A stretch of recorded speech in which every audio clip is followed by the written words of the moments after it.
Several soldiers are searching for something. They're armed with firearms, and their gear suggests advanced modern technology. They carefully and meticulously search for the object. One soldier scans the entire room, pinpointing the exact location of everything. Finally, they enter and find what they're looking for. A strange child. The child looks unusual, with very long hair and wounds on their hands and feet. Seeing the soldiers, the child becomes furious and lets out a loud, angry roar, but tries to escape, sliding away from one of the soldiers. However, they throw a net over the child, capturing them without firing a shot. They couldn't hurt the child. They were just a little kid. The scene changes, and we see a different room, full of light. There's a brush and a bed visible in the corner. Then we see the same child lying in the bed with their eyes open. Maybe the sunlight falling on their face woke them. Their long hair has been cut, probably by the soldiers, waking them with the sunlight as it streams through the window.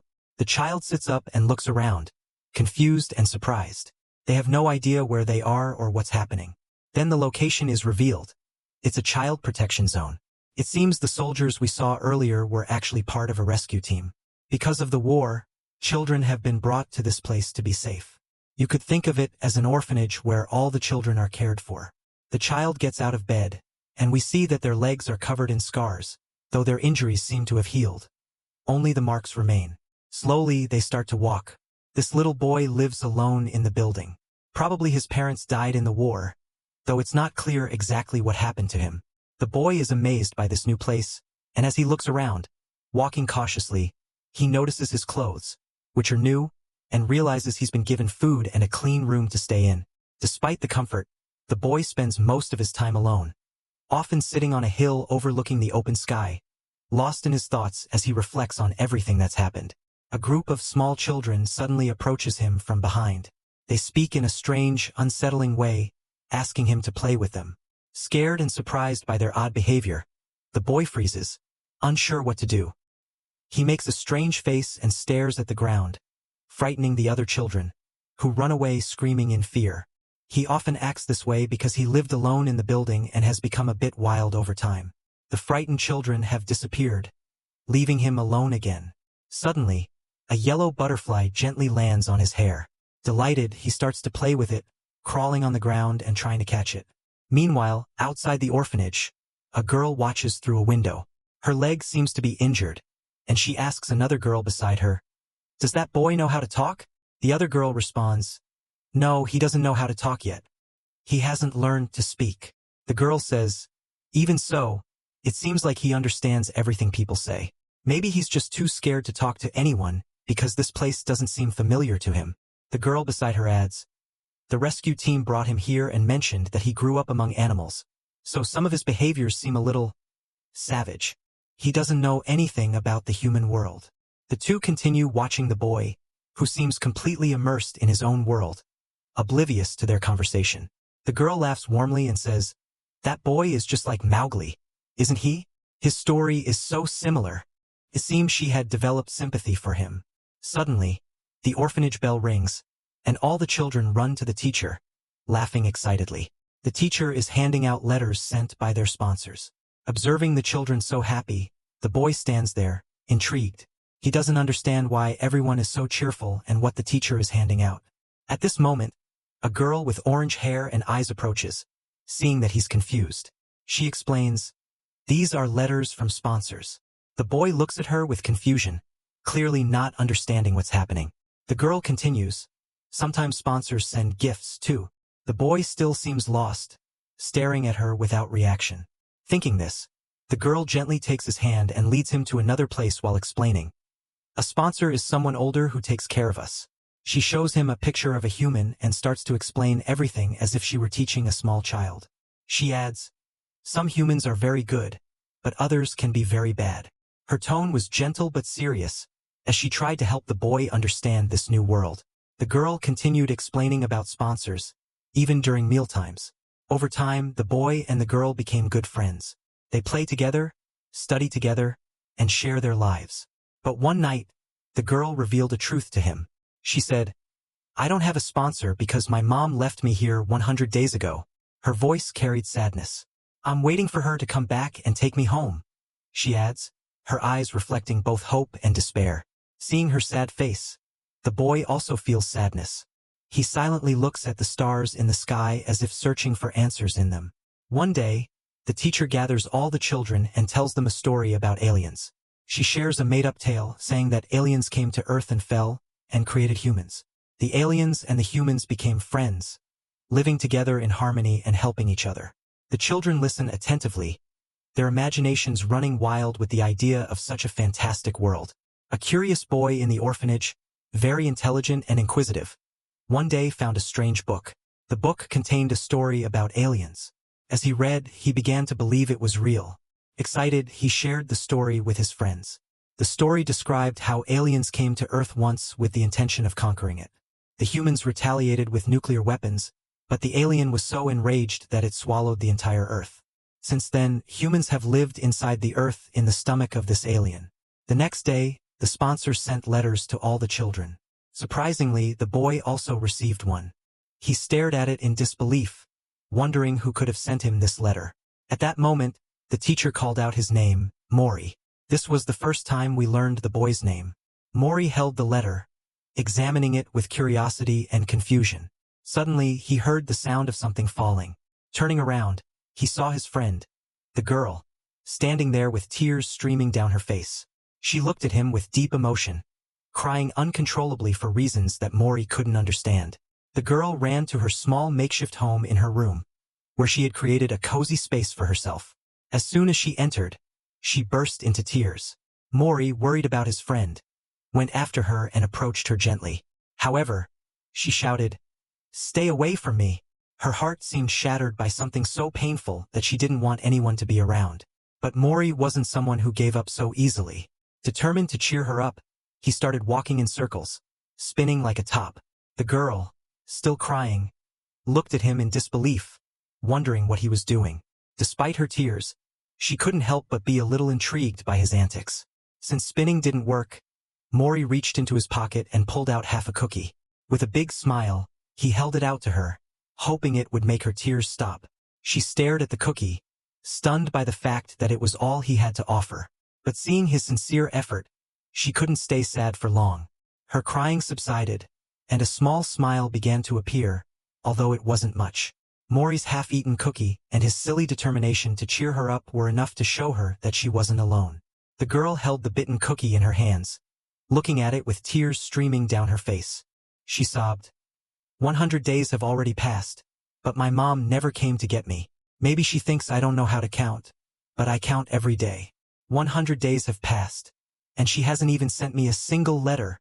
Her voice faltered as she continued, "I'm completely alone now. No one loves me anymore." She started crying uncontrollably, her sadness filling the room. Mori, seeing his friend in so much pain, sat silently behind her without saying a word, as if trying to show her that she wasn't really alone. His silent comfort touched her heart, and she started to laugh through her tears. "You're so weird, Mori," she sniffled, her emotions oscillating between sadness and gratitude. After calming down, she wiped her eyes and looked at the cookie with a soft smile. She said, "I can't eat this. You want it?" Mori's eyes widened in surprise. He looked at her, confused and excited, not expecting her to offer him the only thing she had in a moment of such sadness. Mori stared at the cookie in his friend's hand, his mouth watering as he followed her every movement. Whenever his friend moved the cookie to one side, Mori's gaze followed, his hunger completely visible on his face. His friend noticed and couldn't help but laugh. The two burst into laughter, their shadows flickering on the wall, showing the joy of the moment. After a while, Mori's friend remembered the letter he had received. "Let me read it to you," she said, realizing that Mori probably couldn't read. Taking the letter, she began to read aloud while Mori leaned over her shoulder, peering at the paper with big, wide eyes. The letter was simple and only said, "Hello." That was it, no name and no explanation. Mori's friend frowned, confused. "That's it." They held the letter up to the light, carefully inspecting it for some hidden message. Suddenly, something slipped out of the envelope and floated to the ground. Mori's sharp eyes caught it immediately, and he dove to grab it. It was a beautiful blue flower, delicate and shimmering, almost as if it had a special meaning. Mori held it, his expression mixed with awe and excitement, as if the flower were some kind of treasure. He stared at the flower, mesmerized, as if he had never seen anything so beautiful before. Later, the scene changes to the night, where Mori is lying in his bed. The room is full of other children who are sleeping soundly, but Mori remains awake, holding the flower in his hands. He keeps looking at it, feeling incredibly happy just by its presence. Then he smelled the flower, and its fragrance was so wonderful that he felt as if he had been transported to a garden full of flowers. After a while, Mori finally fell asleep, as it was already very late. The next scene shows the morning when Mori's teacher shouts loudly, calling for him. The teacher announces that a letter has arrived for Mori, and along with the letter, there are many gifts that came in large boxes. The other children were amazed to see so many gifts. Excited, they all ran to Mori to see his presents. A girl who was in front of them said that she had never seen so many colored pencils before, and a boy added that the doll looked very expensive, something he had never seen either. Meanwhile, Mori's friend began to read the letter, but it was very difficult for her to read because the handwriting was terrible. The letter contained only simple words like, "Hello," and "How are you?" Meanwhile, all the children were playing with Mori's gifts and talking among themselves. They wondered why someone would send such expensive gifts and joked about how humans suddenly seem so kind. One girl said, "Maybe the person who sent these gifts is a relative of Mori or knows him well." Another added, "Whoever it is must be very rich. Just look at these gifts." However, Mori paid no attention to their conversation. His focus remained entirely on the colored pencils, which he found absolutely incredible. Curious, he picked up a pencil and tried to eat it, thinking it might be food. His friend quickly stopped him, saying, "You can't eat that, you fool." Then she showed Mori how to use the pencils, drawing on a piece of paper and explaining, "This is for drawing." Hearing this, Mori was shocked, and it was evident on his face that he was amazed. The sunlight was just streaming through the window, and the weather was beautiful.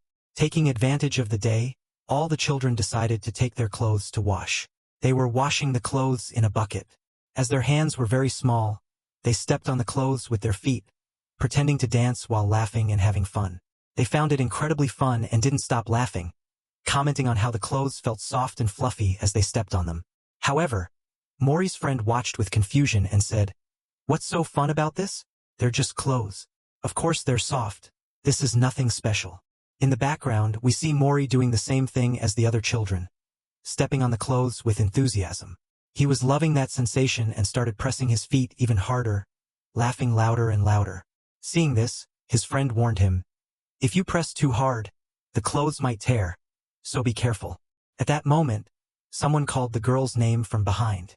When she turned around, she saw a woman waving to her with her hand raised high. Her face lit up with joy. Without thinking twice, she threw everything she was holding to the side and ran towards the woman, full of energy and happiness. The woman hugged her tightly, and both began to cry. It was then that we realized that it was her mother who had finally come to pick her up. She had always thought that her mother would never come back. The girl hugged her mother tightly and cried with happiness. She had missed her so much. Meanwhile, the other children stopped what they were doing and stood watching them. They observed in amazement. Mori deeply felt that that was her mother. They cried so much that it made him want to know more about his own mother, whom he had never seen before. The scene changed, and Mori's friend comes to say goodbye. From his look, it is clear that he cried a lot. His swollen eyes revealed his sadness. His friend's mother came to get him, and now he was leaving. Mori's friend speaks with affection and tells him that he should eat well and take care of himself. He hands Mori his shoes and all his things, telling him not to walk barefoot anymore because he could get hurt.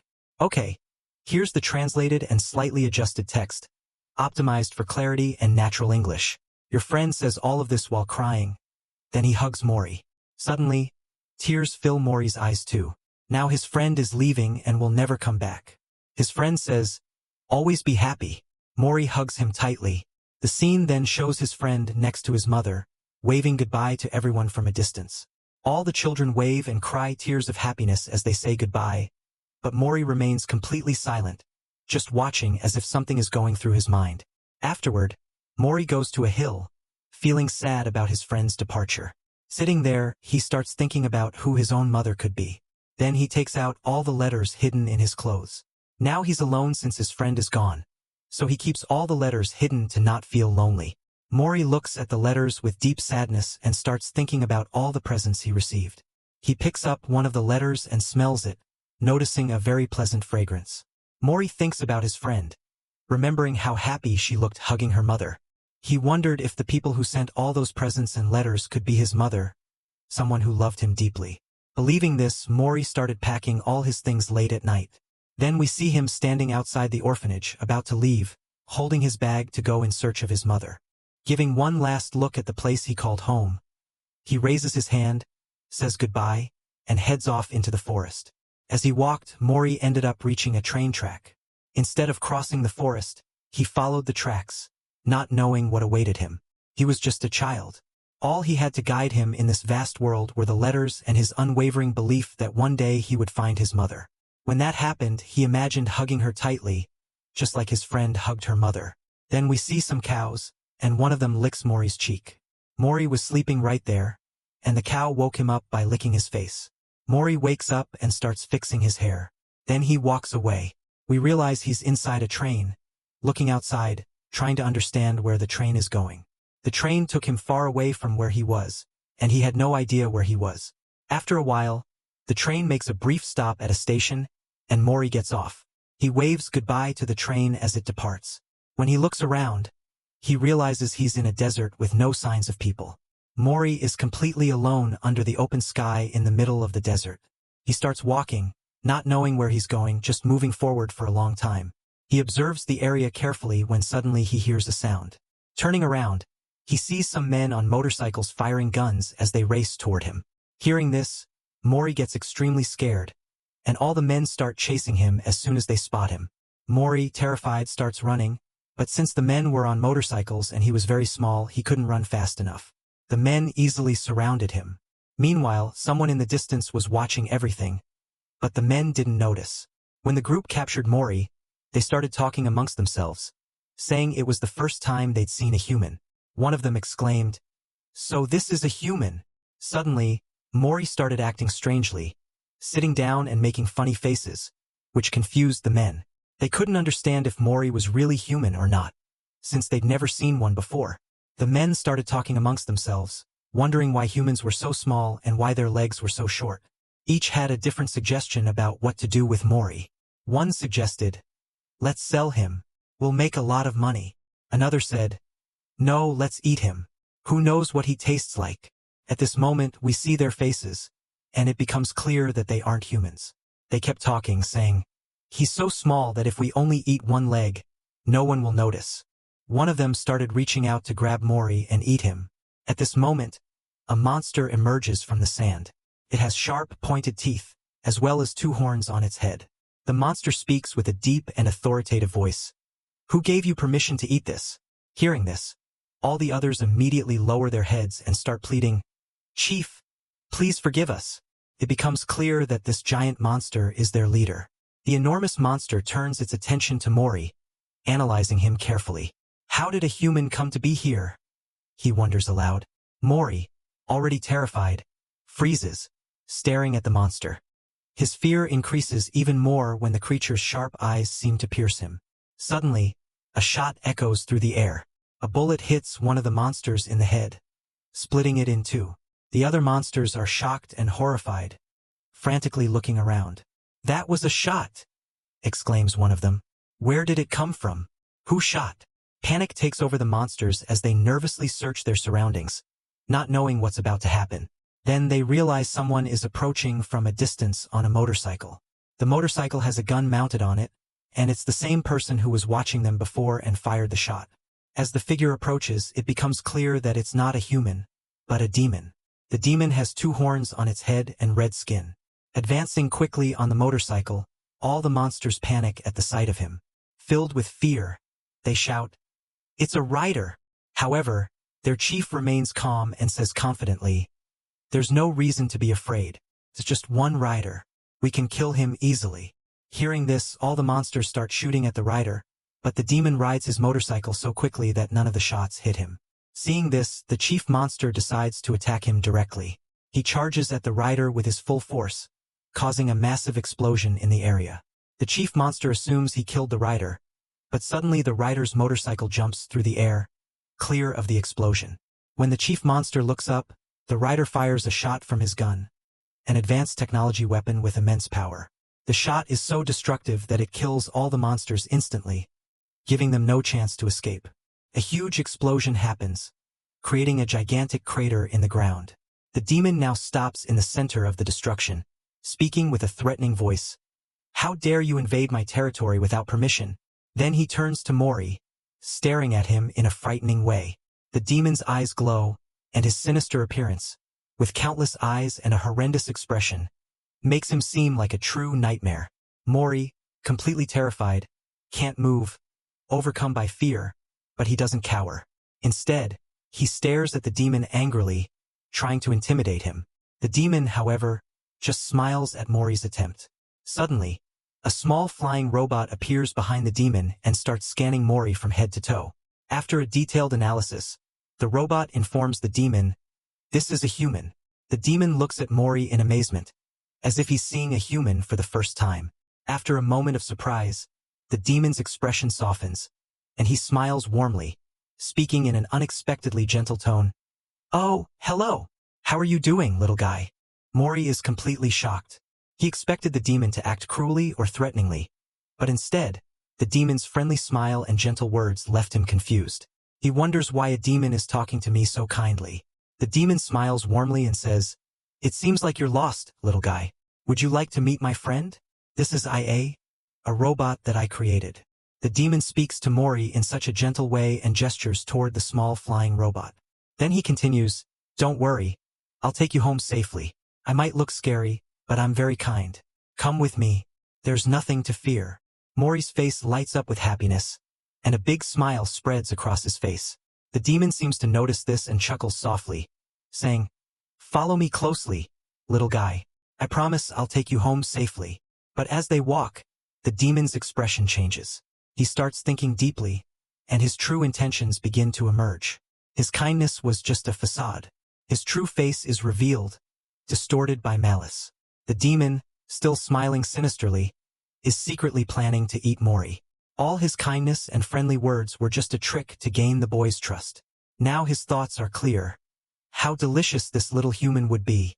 He laughs in a dark way while Mori, unsuspecting, innocently follows him. Mori has no idea of the demon's true intentions and continues to trust him, walking right behind him. Meanwhile, the demon's mind is racing. He wonders, is eating a human legal, or is it illegal? It should probably be legal. I've never tasted one before, but I've heard they're very tasty. However, looking at Mori, he thinks, but this one is so small. Eating him wouldn't be satisfying, and it wouldn't even fill me up. Maybe it's better to sell him. If I sell him alive, I'll get a higher price. With this in mind, the demon decides not to kill Mori. Instead, he plans to keep him alive and sell him for profit.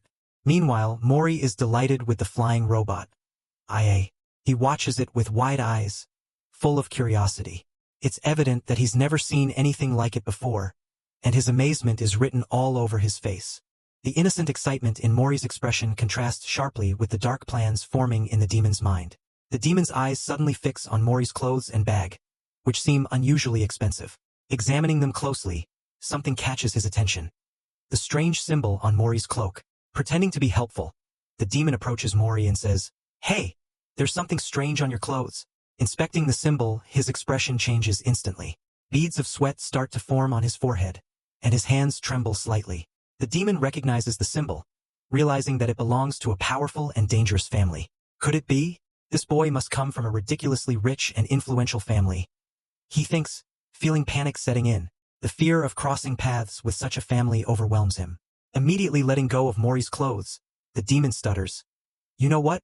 It's getting really late, and I just remembered I have something important to do." Suddenly, the demon jumps on his motorcycle, his voice trembling as he says to Mori, "I trust you'll find your way home. You're smart, right? Good luck, kid." "I gotta go." "Very busy, you understand?" Without waiting for an answer, the demon speeds off on his motorcycle, leaving Mori standing there confused and alone in the vast desert. As he drives, he starts talking to himself. "That symbol, I'm sure it's the same symbol. Maybe he knows something about it." He adds, "I could lose my life if I did anything to that kid." All of this is overheard by his robot, who mocks him. "Is that what you call running away in fear?" The demon explodes. "Shut up. You don't know anything about it." Then he continues, I got so scared my throat dried up. Suddenly, a bottle of water appears in front of him. He's sweating a lot from all the exertion and says, "Thanks," before starting to drink the water. That's when he realizes who gave him the bottle. When he looks down at the motorcycle, he sees Mori sitting on the muffler right below the vehicle. The demon furiously yells at Mori, "When did you get on my motorcycle? How did this happen?" Mori, not understanding anything, doesn't comprehend a word of what the demon is saying. Frustrated, the demon tries to kick Mori off the motorcycle. However, he's not paying attention to the road ahead. His focus is completely on Mori. Suddenly, the motorcycle hits a rock, and the two of them fall together with the motorcycle. When the demon regains consciousness, it's already late. He finds himself lying in the sand, holding his head in pain. Looking down, he realizes that his body is covered in various papers with strange letters written on them. They're Mori's letters. There's also a small toy next to him. Seeing all of this, the demon is completely perplexed and stares at the papers in total confusion. He picks up one of the papers and starts reading it. He realizes that it's a letter. While he's reading, Mori suddenly brings his face close to the paper, making the demon scream in fright. Mori watches with curiosity. Finally, the robot says, "You're awake." The robot then explains to the demon that it had informed Mori that the demon's body temperature was dropping and that he could get sick. That's why Mori used everything he had, letters, toys, to cover the demon and keep him warm.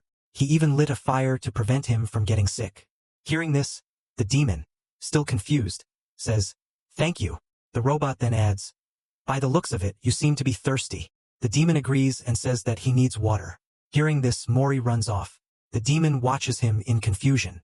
Mori comes running back with a bottle of water but trips on a rock. The water spills completely over the demon, soaking him.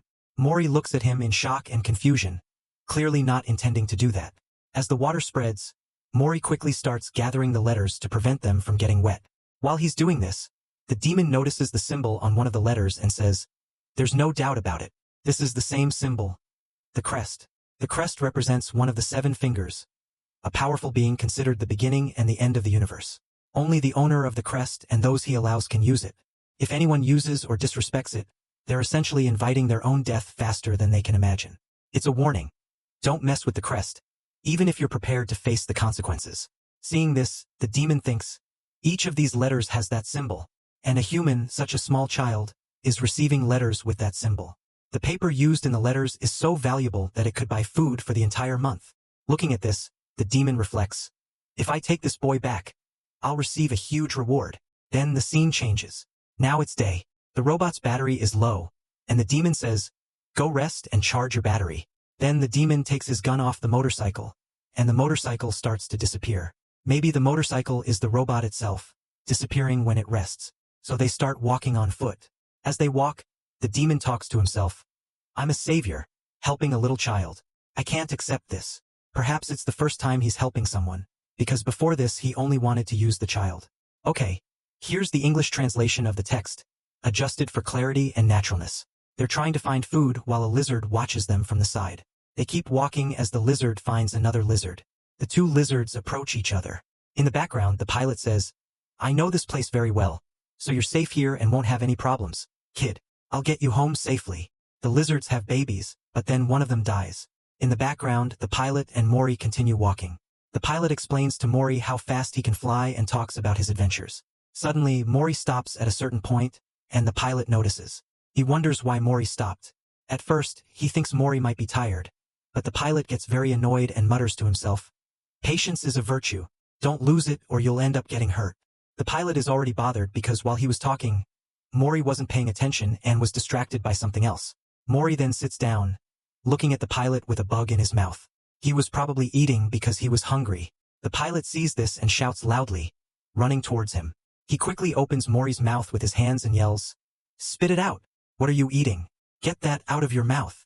Mori was about to chew and swallow the insect, but the pilot managed to pull it out in time.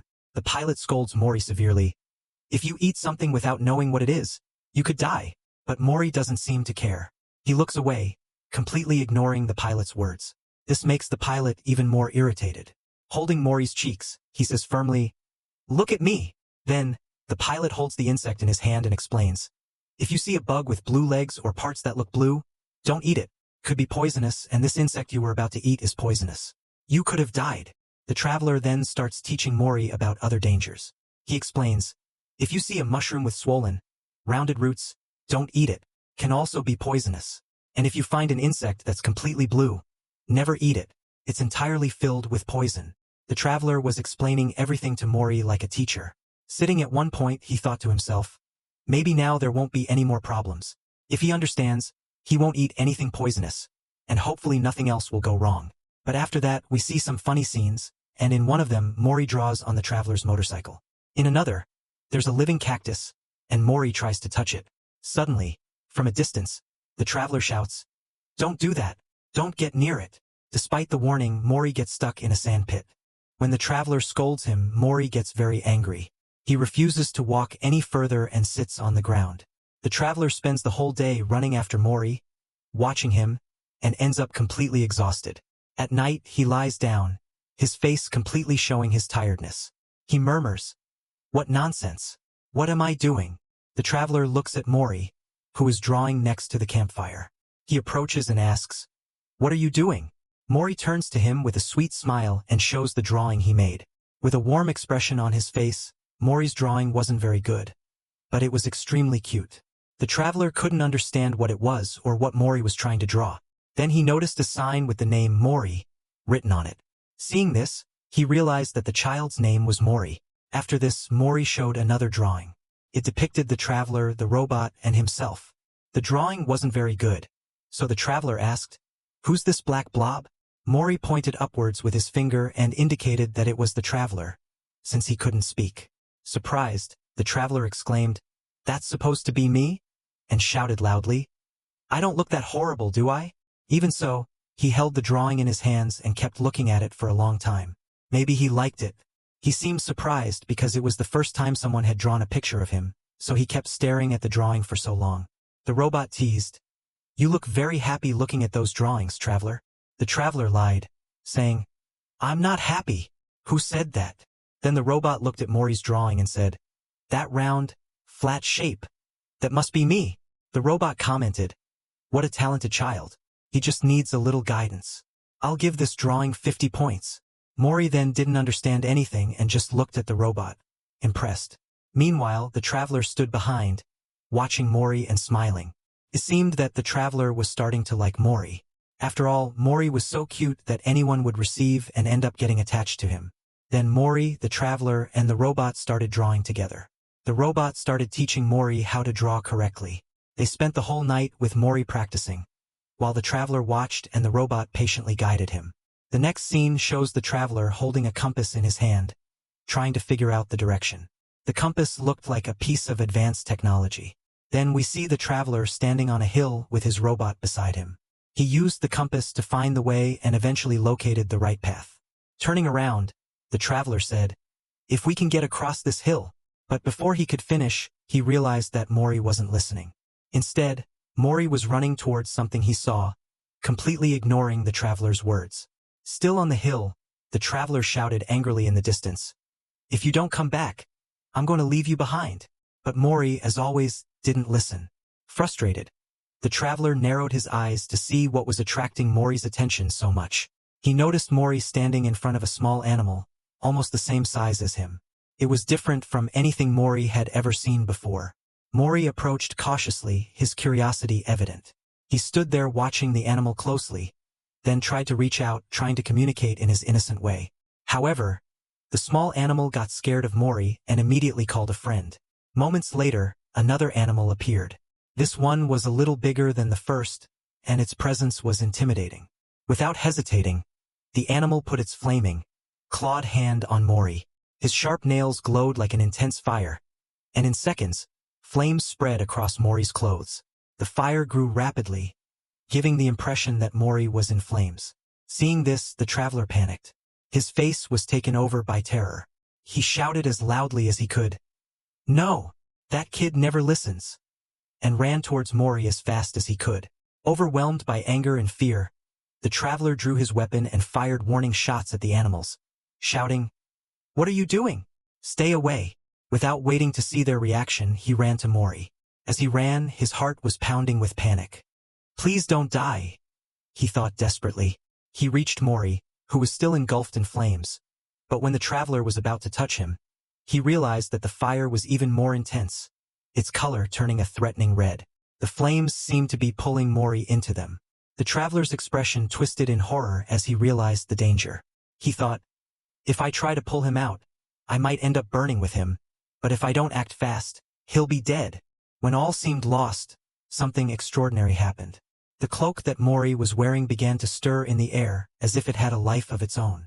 The flames that were consuming him suddenly began to disappear, being absorbed by the cloak. In just a few moments, the fire was gone. The traveler and the animals were in shock, unable to believe what they were seeing. The fire that had engulfed Mori disappeared into the cloak, and he was completely fine, without any injuries. It seemed that the cloak his mother had given him was magical, and that's why he was safe. The traveler stood with his mouth open, looking at Mori with a mixture of worry and relief. He asked, "Are you okay? Are you hurt?" Mori knelt down while holding Mori's arm and said, "I was so scared. I thought you were going to die." Suddenly, a memory of the animals flashed through his mind, and he remembered that he was about to shoot them. But when he looked at the animal again, he saw that it was protecting its friend and shouting furiously. The traveler didn't understand what it was trying to say, but angrily shouted to the animal, "After setting Mori on fire, you still act like it's not your fault?" The traveler picked up Mori and asked, "Do you think you're the only one with a kid? How could you set this little one on fire?" As they argued, something strange began to emerge from the sand, looking like a monster. The creature had a sharp, irregular face with a large blue pattern across its face. It appeared in front of the traveler and Mori, creating a moment of tension between the two sides. The traveler gets very scared upon seeing this and thinks that he needs to get Mori out of this place first so that he can fight the monster. At this moment, the monster raises its hand. The traveler thinks that the monster is about to attack him. But suddenly, the traveler realizes that instead of attacking, the monster gives a light tap on the top of one animal's head, appearing as if the monster is scolding the animal for making a mistake, as if it were its child. The traveler is speechless, as he initially thought that the monster was going to attack him. Then the traveler said, "Don't think that because of what you did. I'm letting you off the hook. What they did could have caused Mori's death." At this moment, one of the small animals runs towards Mori. Mori, upon seeing this, doesn't understand why the animal came to him. The animal gives him something shiny and yellow that looks very beautiful. Mori smiles widely upon seeing it and quickly puts it in his bag, while the traveler just watches all of this. Then Mori takes a feather from his bag and gives it to the animal, which makes it extremely happy. A friendship forms between them. The two animals start running around the traveler, happy. Seeing this, the traveler says, "What are you two doing? This isn't a place to play." The traveler and look at the monster and its child who are sitting on top of his body and moving through the sand. Mori says goodbye to them. The animal smiles warmly and says goodbye. After they leave, the traveler says, "Mori, you know that you were about to die today just because of your foolishness. I've told you so many times not to go. Today, you're only alive because of this magic cloak. That was your luck." But Mori doesn't understand the traveler's words and just watches. Mori looks at the cloak and realizes that it's a magic cloak that makes the fire disappear. Mori thinks to himself, "This is really amazing. Keeps me warm and protects me. It's a wonderful gift from my mother." The traveler says to Mori that he should thank whoever gave him the cloak. Mori looks at the cloak with so much joy, as if he had found a treasure. Mori starts dancing with happiness, circling around the traveler. Then we see a night scene where a fire is lit, and Mori and the traveler are resting. The traveler is thinking about the magic cloak. The traveler asks his robot to show data about Mori. Suddenly, a green hologram appears in front of the traveler. The robot says that it only has this amount of data. Looking at the hologram, the traveler reads, "Maybe this child has a mother." The robot asks, "Mother? What's that?" The traveler responds, "A mother is what humans have, those who give birth and bring them into the world. A long time ago, the rulers of the earth left for space for a short time.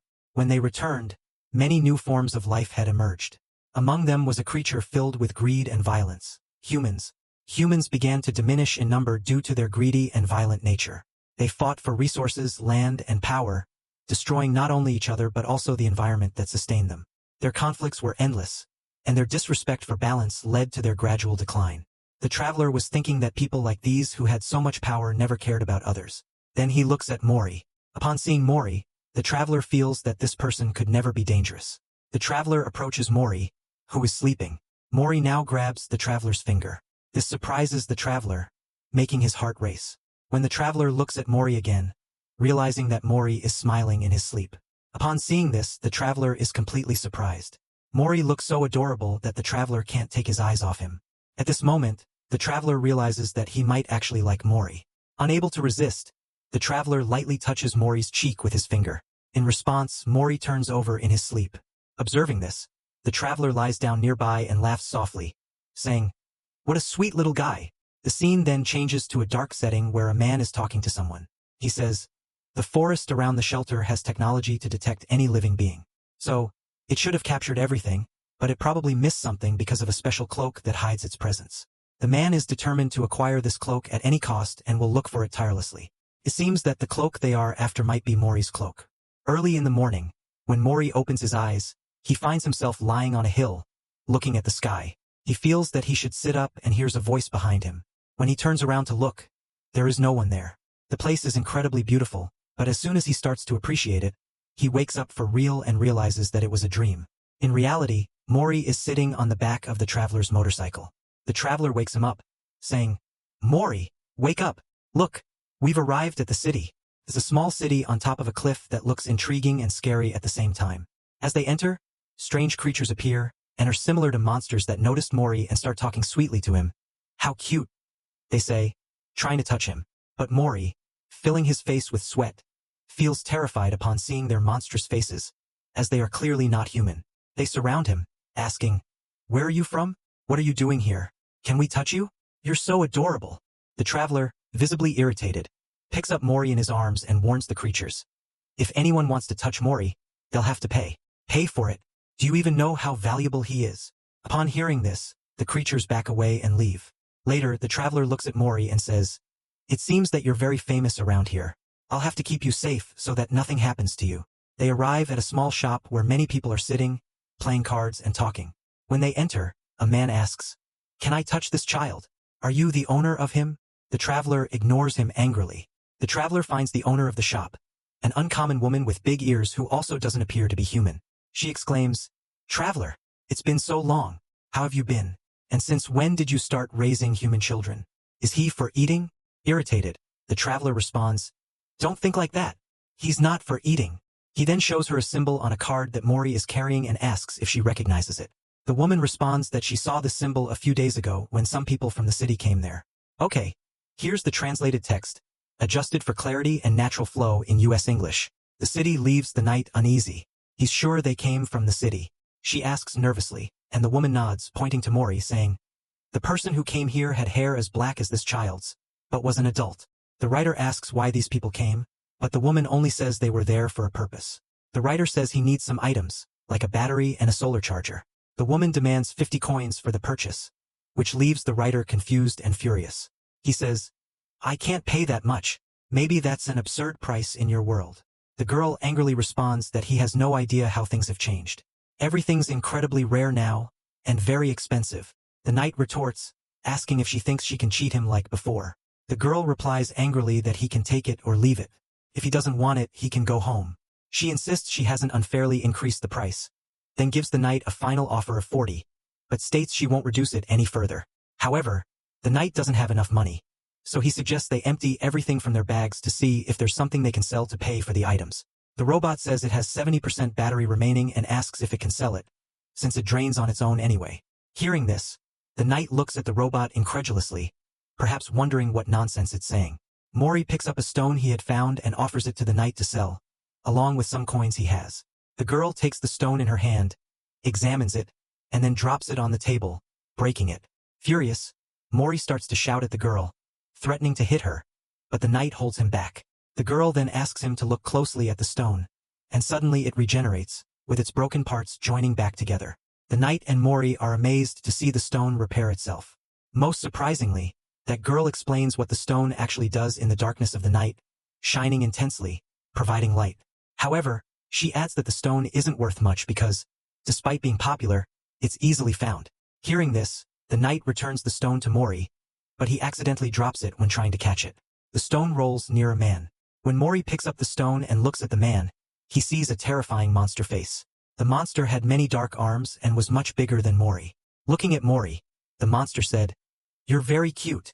Scared, Mori grabs the stone and starts running back to the knight. But the monster captures him and pushes him into his belly, which looked like a magic portal. Mori is sucked into the monster, who can still see him. The monster hides him and looks around, making sure no one is watching. Then the monster starts leaving the shop. Mori was trapped in a place surrounded by darkness. He was terrified and shouted loudly, but he still couldn't speak, so all he could do was clap his hands. Mori tried desperately to shout so the knight would hear him, but the knight was busy negotiating with the saleswoman. When the knight turns around, he doesn't see the boy and starts looking for him, asking where he went this time. Then he notices the monster taking the boy and becomes suspicious because of the way the creature is watching. The knight tells the monster to stop, but he doesn't obey and continues moving away quickly. The knight shouts for him to stop. When the knight runs to grab the monster's hand, he suddenly jumps aside. The knight observes and is sure that this monster kidnapped Mori. He instructs his robot to scan the entire area and track the monster, informing him of everything through a call, including the path the creature is following. The knight runs after the monster while his robot completely scans the city, providing all the data. The robot informs him through the call of the route the monster is following. While running, the knight follows the robot's instructions. Eventually, the monster stops in a certain location after noticing something. Then we see the knight being guided by the robot, who tells him to go left and right, directing him through each path. Meanwhile, an artist who spent 2 years creating a sand statue that he considers a masterpiece and is proudly showing it to everyone. Suddenly the knight runs through the sand statue, destroying it. The heartbroken artist starts to cry, and the knight, while running, apologizes. At this moment, the robot informs him that the monster has changed its route. The knight stops in the middle of the path. At this instant, we see Mori extremely distressed and not understanding what is happening. The robot tells the knight that there is a shortcut to reach the monster. The knight takes the shortcut, going to a dangerous area where the monster is below and he is on top. The place is extremely risky, and the knight is afraid to jump from such a great height, fearing breaking his legs. However, the robot insists that he take it and jump. Despite the hesitation, he jumps. He lands right in front of the monster. Suddenly, his motorcycle appears in the air and falls behind the monster. Now the knight is facing the creature, trapping it on 2 sides so it can't escape. The monster then asks, as if he doesn't know anything, "Who are you, and why are you chasing me?" At this moment, the knight shouts in anger, calling for Mori, demanding to know if he's in there. "Answer me, are you there or not?" he shouts. But Mori doesn't know how to speak, so how could he answer? The robot scans and confirms that there is a 98% chance of Mori being inside. The frustrated knight demands that the monster return him. However, the monster smiles maliciously and says, "What nonsense are you talking about?" The knight, now more determined, responds, "Your lie has been discovered. I know Mori is inside you." The stubborn monster, speaking in a terrifying voice, insists, "I don't know anything. I already told you." Suddenly, the monster reveals something shocking, admitting, "The thing I hid. I raised it from infancy as if it were my own child." Hearing this, the knight becomes furious, draws his weapon, and warns, "If you don't hand him over, I'll shoot you. Stop with this nonsense and give back the boy." At this moment, the monster reveals his true form, declaring, "He's so cute, and he's mine. I raised him." Hearing this, the knight exclaims angrily, "This monster is crazy." He accuses the monster, saying, "You just want to keep a human as food. You're dangerous, and I can't trust you." "No." The knight insists that this child needs to be with his real mother, not the monster. But the creature retorts, "I will love him more than his mother ever could." Then he adds, "Knight, you only kept that child because he's cute, and it's for the same reason that I took him." Speaking in a scary manner, the monster continues, "So what's the problem if I took this child? Now he's mine." Then the monster suggests, "If you're so confident, why don't we ask the child who he wants to stay with?" Suddenly, the monster changes his posture and says, No, that's not necessary. Mori will stay with me." Ryder, enraged, is about to shoot, but the monster warns, "If you fire that weapon inside the city, you'll be considered a wanted man." Ryder, impassive, responds, "I don't care about that. All I want is Mori." Meanwhile, Mori, terrified, starts banging inside the monster, trying to make noise so Ryder will hear him. Due to the darkness inside the monster, Mori can barely see anything. Suddenly, he falls, and from his pocket falls a toy from his mother that gave him.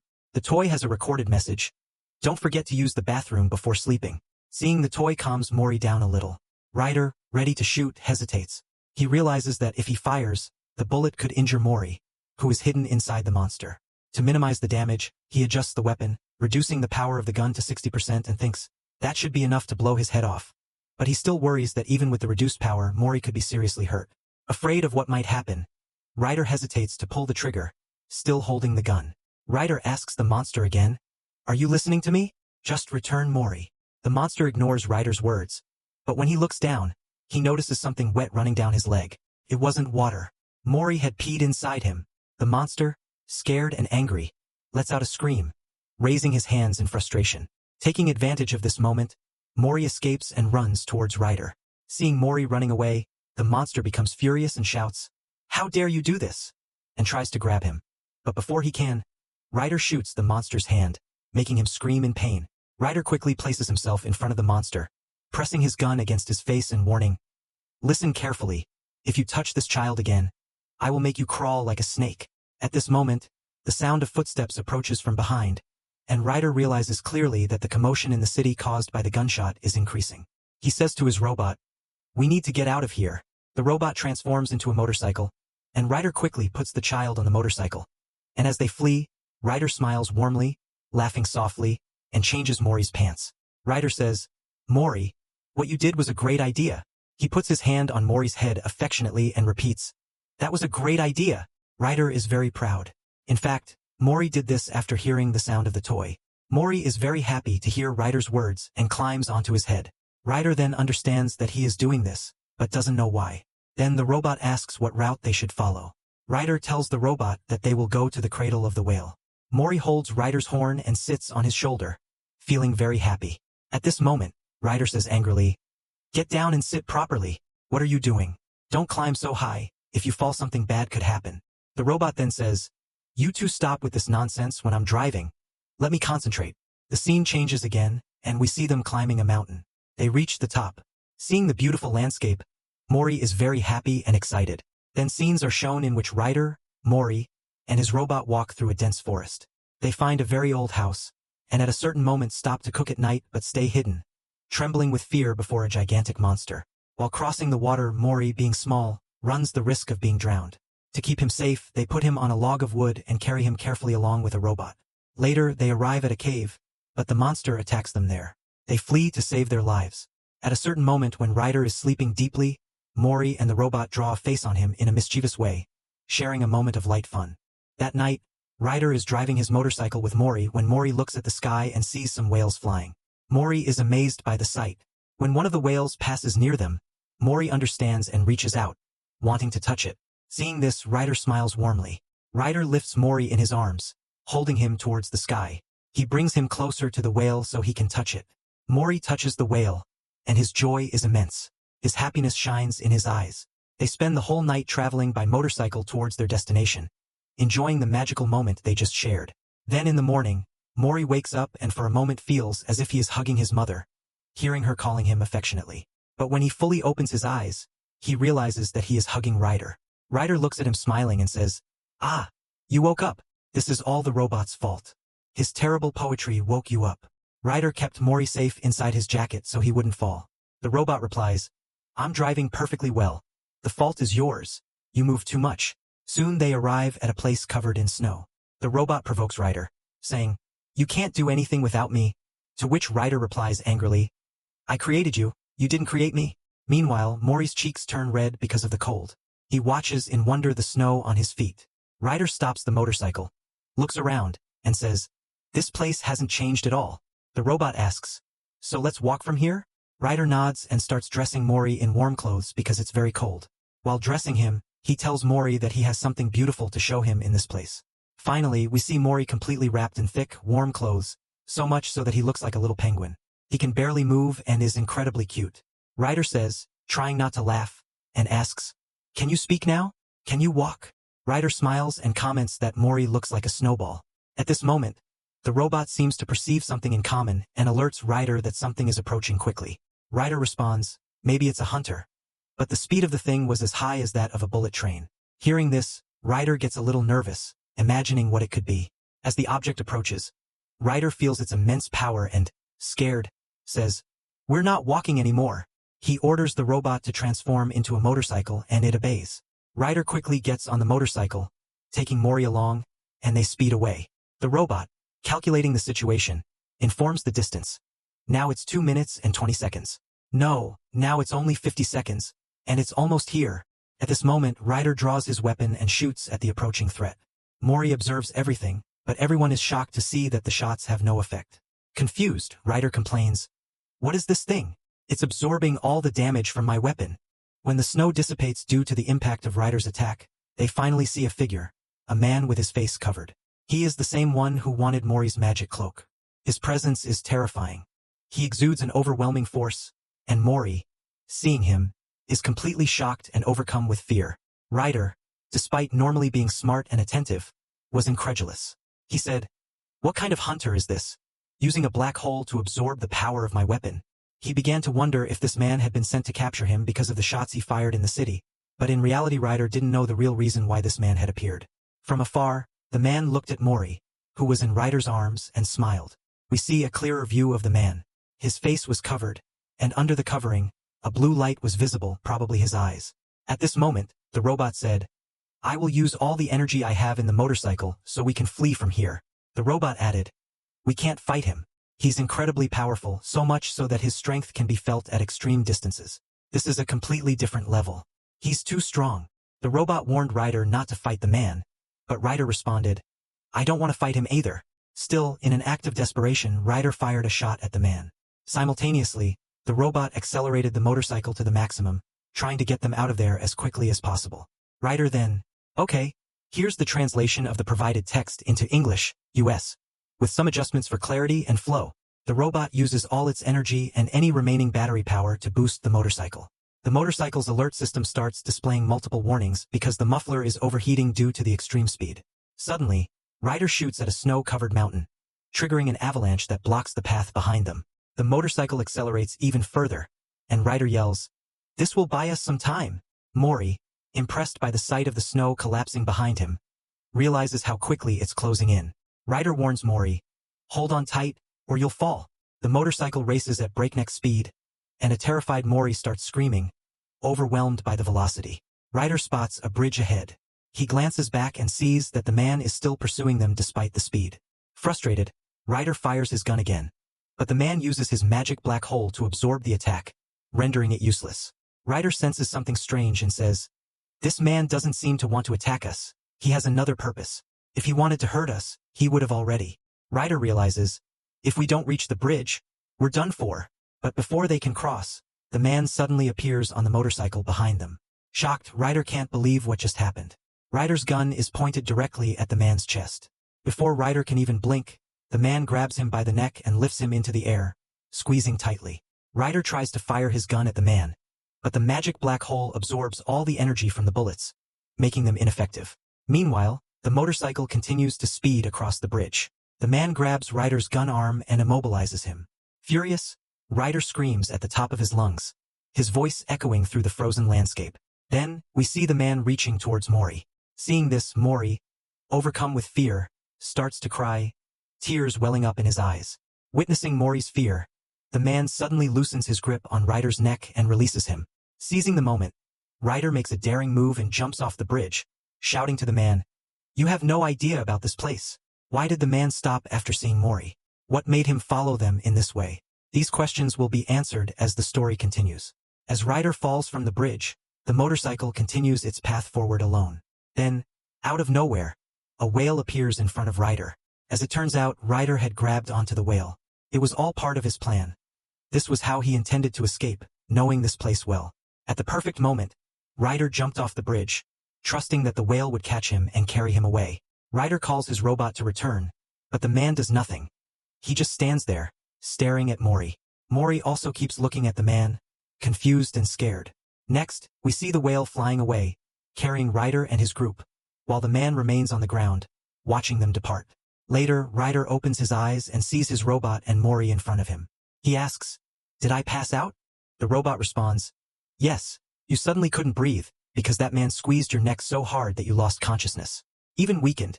Ryder doesn't ask about himself, but immediately questions, "Is Mori okay?" The robot reassures him, "He is completely fine." The robot then comments, "That was the ultimate escape plan, and it was very good." Ryder smiles slightly but remains thoughtful. The robot asks, "Where are we now?" Since Ryder knows the area well, He looks around attentively and replies, "We're in a city."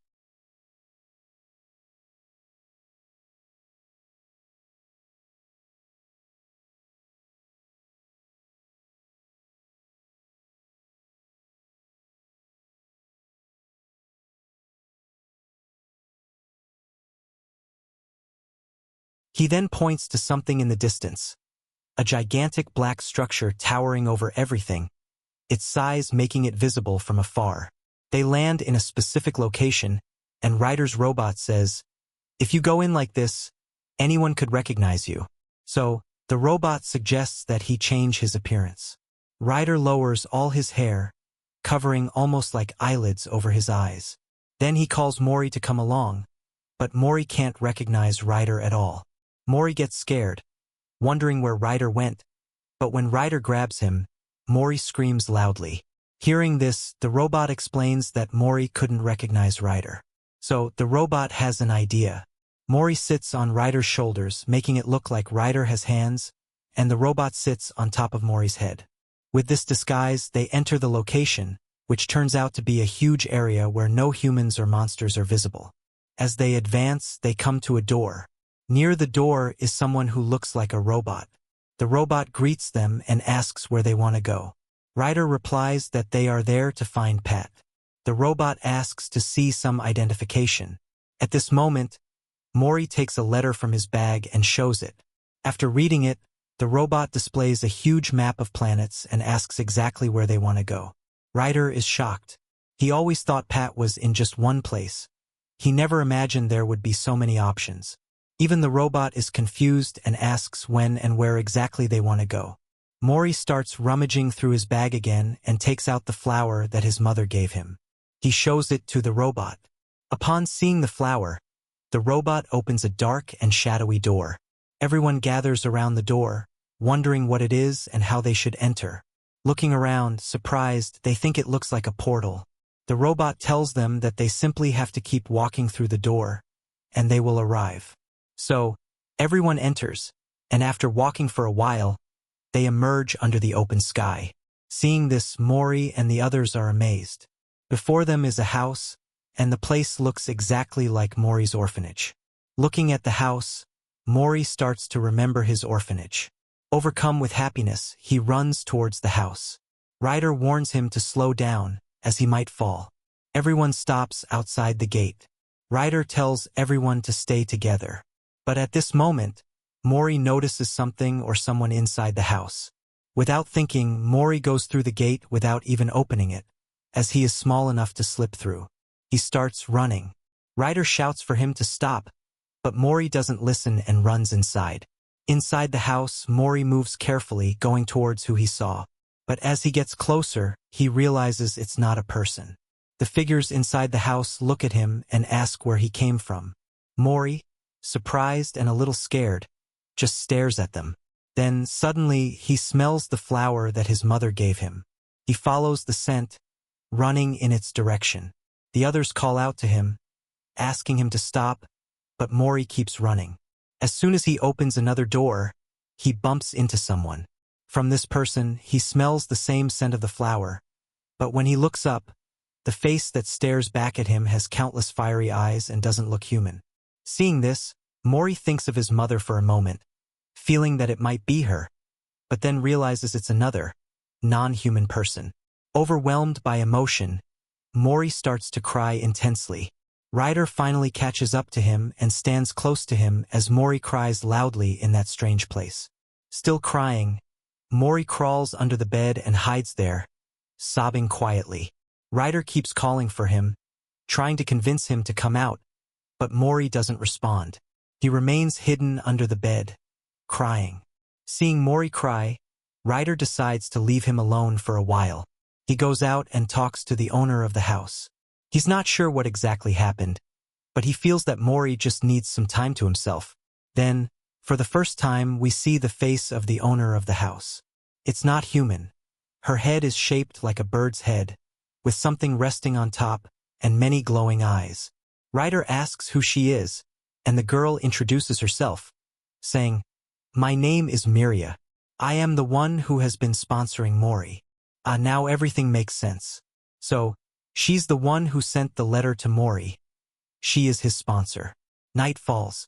Eventually, Mori decides to come out from under the bed, still sniffling. His eyes are swollen from crying so much. He looks around and sees Ryder sleeping on top of the bed. Mori approaches, crouching near, and slaps Ryder's face to wake him up. But Ryder just mumbles, saying he's too sleepy and refuses to get up. This makes Mori really angry, so he storms off alone.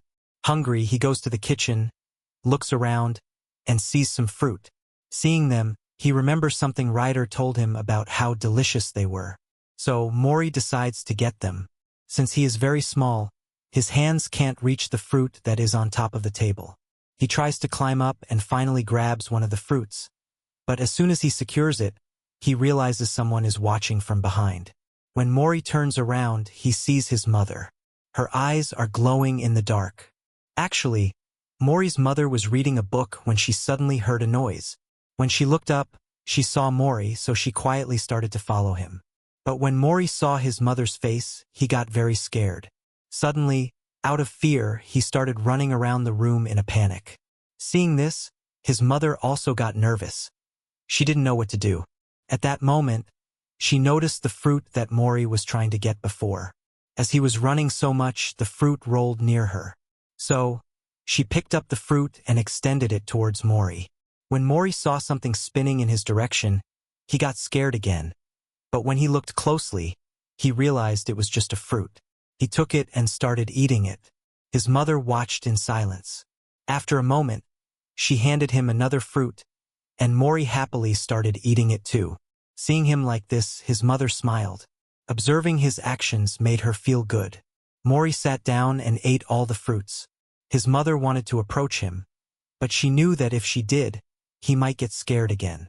The next morning, Mori fell asleep right there after eating, but the sunlight woke him up. He got up and ran outside, where he saw Ryder. Ryder smiled and asked, "Where have you been?" Without saying anything, Mori hugged Ryder tightly. Seeing this, Ryder looked at his robot and asked, "Wow, isn't he the cutest thing?" But seriously, what suddenly happened to him? The robot then explained what happened yesterday. Mori's mother gave Ryder a very valuable gift as thanks for bringing Mori. When Ryder opened it, it shone so brightly that he could barely believe his eyes. He exclaimed, "But..." Then he started to remember everything about Mori. Thinking about it, Ryder realized that he didn't want the gift.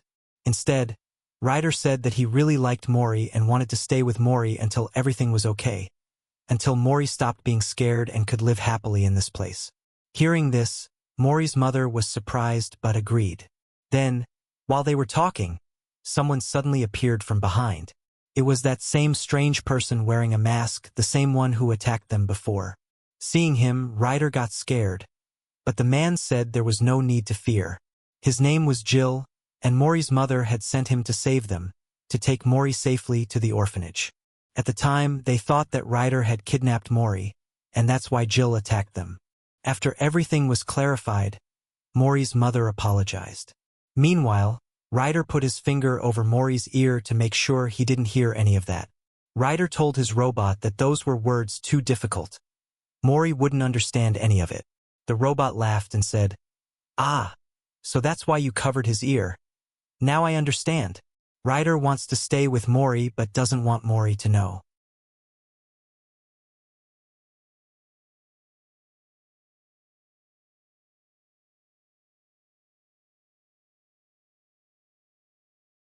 Later, Ryder told Mori that he hadn't really. So he sent Mori with his robot to explore and take a look around. After that, Ryder sat down in a room where a meeting was taking place. It seemed that something important was being discussed, and there were a few other people there as well.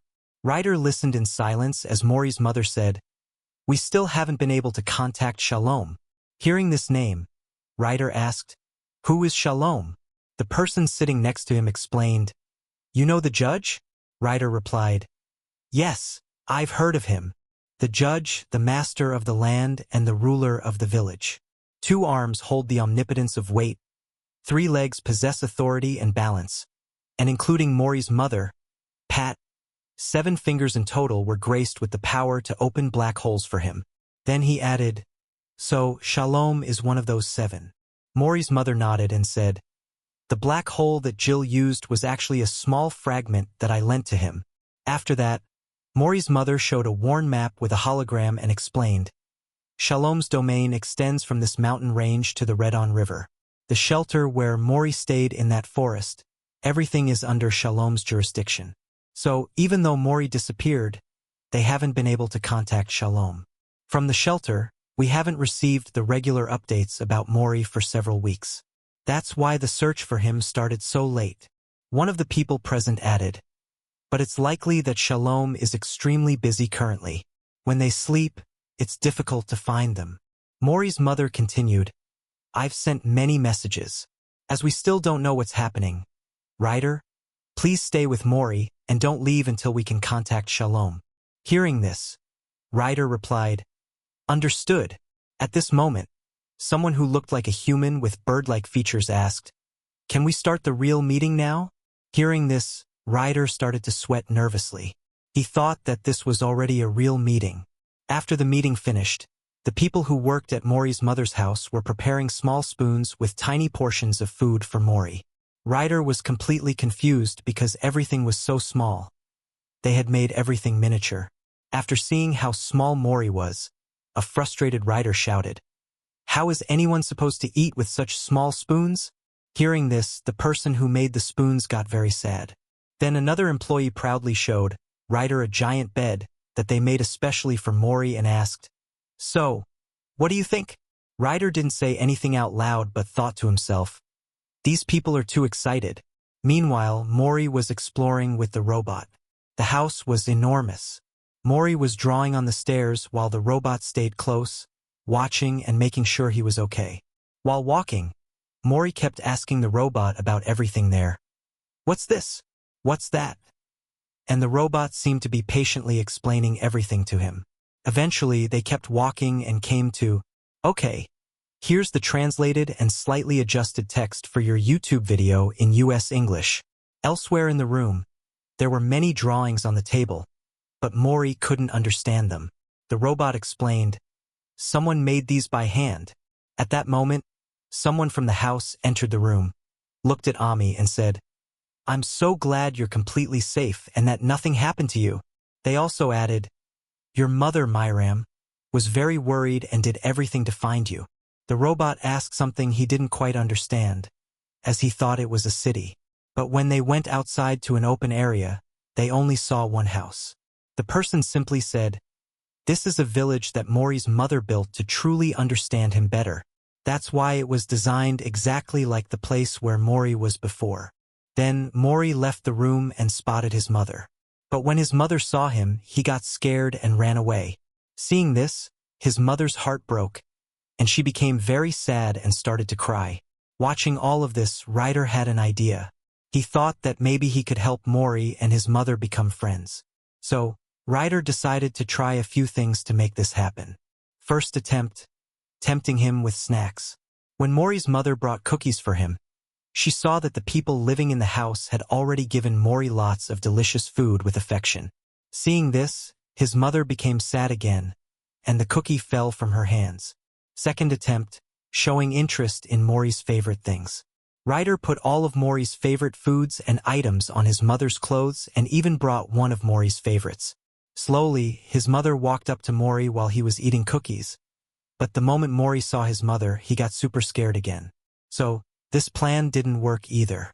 Third attempt. This time, Dev dressed Mori's mother in his own clothes and sent someone to act as a villain and scare Mori.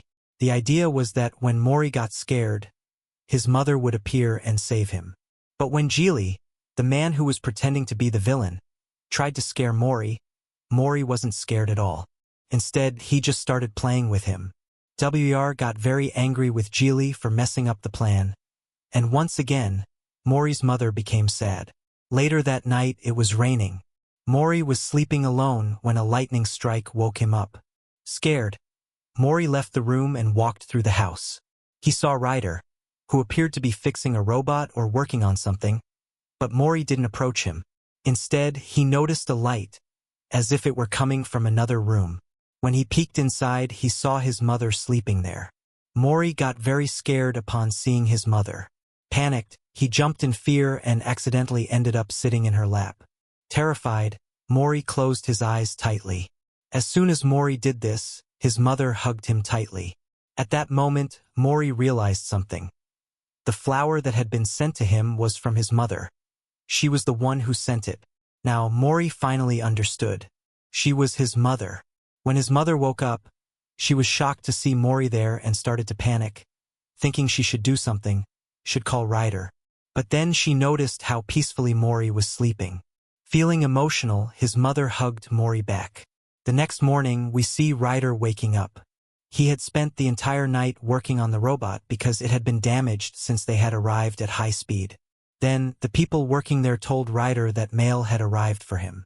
When Ryder checked, he found something dangerous along with it.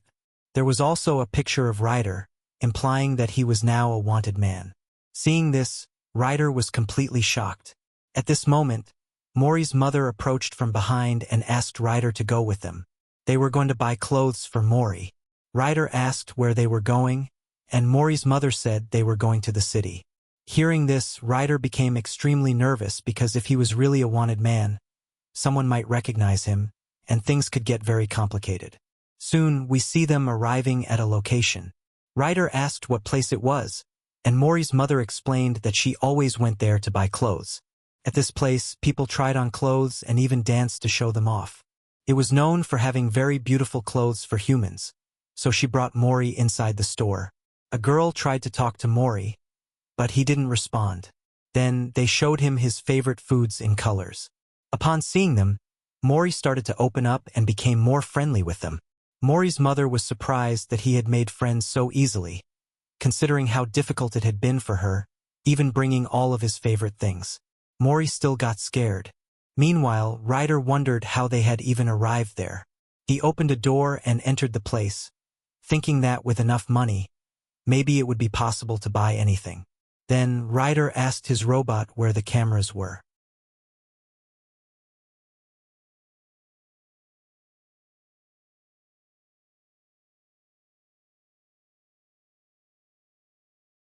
The robot scanned the area but couldn't detect any cameras because the security there was extremely high. Ryder started to think about whether he should stay or leave, but then he noticed Mori wearing a super cute outfit and couldn't help but yell, "So cute!" There was a machine there that automatically changed clothes when pressed, and Mori's mother kept getting emotional seeing Mori so adorable in each outfit. Later, Ryder decided to try something on his own, dressing Mori in a little Ryder outfit. However, the robot pointed out that Ryder still didn't know anything about fashion. The robot gave Mori an outfit to try on, but it ended up making him look like a robot. So, they kept dressing Mori in various different outfits. Later, Ryder asked Mori's mother if she remembered when the monster kidnapped Mori and said, "How could such a dangerous monster take care of a human?" This left Ryder a little suspicious. He really wanted to confirm if Mori's mother was even the person who sent that letter or not. He didn't want anything bad to happen to Mori. After all, his mother wasn't human. So, he asked Mori's mother what the meaning behind the letter she sent was. Was it about love or something like that? But Mori's mother didn't say much. Instead, she showed a photo and said, "This is Mori." In the photo, Mori looked very small. Mori's mother explained how she was always processing documents. Then there was a letter from Shalom. When she saw it for the first time, she discovered that it was a new type of technology, a letter that reproduced like a video. When she played it, the place appeared clearly on the screen. And in the video, Mori's mother saw Mori for the first time. She simply kept looking at him with loving eyes and couldn't even say anything before the video ended. That's how she saw Mori for the first time. They had recorded the video from a distance because Mori didn't let anyone approach him and was very scared. The video was recorded while Mori was looking at the sky. That's why Mori's mother sent a gift to him to create a connection and become friends. Hearing this, Ryder felt a bit of relief. Suddenly, the lights went out, but Mori wasn't scared because his mother was with him. And when the lights came back on, Mori noticed a circular light appearing, which scared him a lot.